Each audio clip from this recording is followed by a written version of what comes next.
So, in a sense, what I want to do in my contribution was really to understand why you need a historical perspective to have a proper assessment of the issue of Islamism and Islamist reformist movements and their role and their future and their origins.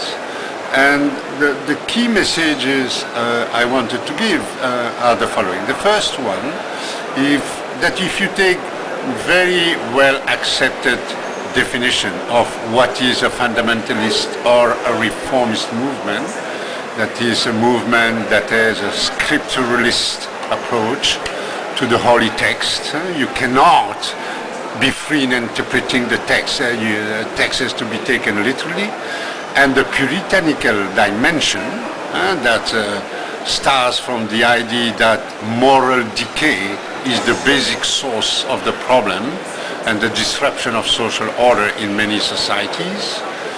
And also the millenarian and messianistic aspect that you're going to have a big change that will bring happiness and harmony again, inspired by a pristine state.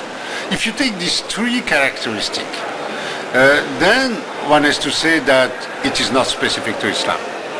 We have observed such millenarian movements in history several times, several places, and produced by several religions. What still is interesting to notice is that in Islam, since there is no ecclesiastical authority and structure, with the exception of Shiaism and Iran, it's very easy to bring contest and diversity in the views about how you implement Islam and how the society should be organized. Everybody can have his fatwa. So that creates a kind of anarchical state that is very typical of Islam, but it is again not completely specific to Islam, because American Protestantism and these evangelical churches have the same characteristic. The second point was to draw attention, why do they come up? Why is it? And then here I made a basic distinction between endogenously created movements that comes from the civil society, if you want, and second, those that have been state engineered.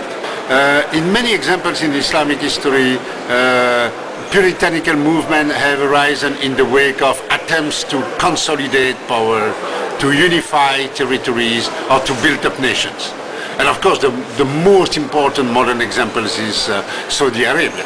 Saudi Arabia was united by an ideology, which is Wahhabism, which is puritanical, and it was chosen for purely contingent reasons, because it was different from what was there in the other part of the Islamic world, and Saudi Arabia wanted to have a specific identity. A second reason is corruption.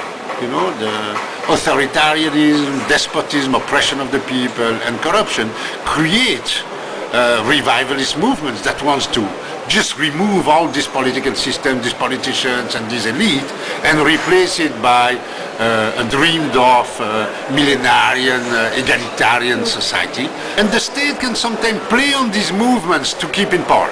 And that I think is a very important point too, that you have seen in many countries like Egypt, for instance, where Mubarak has crushed the left by using sometimes even more extreme Islamist movement than the neo-Muslim Brethren.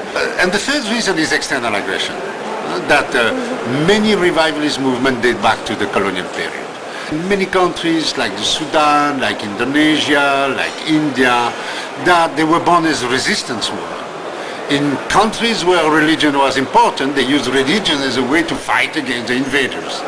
And so when you see it that way, then you understand better why they are there. And so a basic lesson is, if you don't want to have these movements, you have to prevent the cause from which they are there from arising.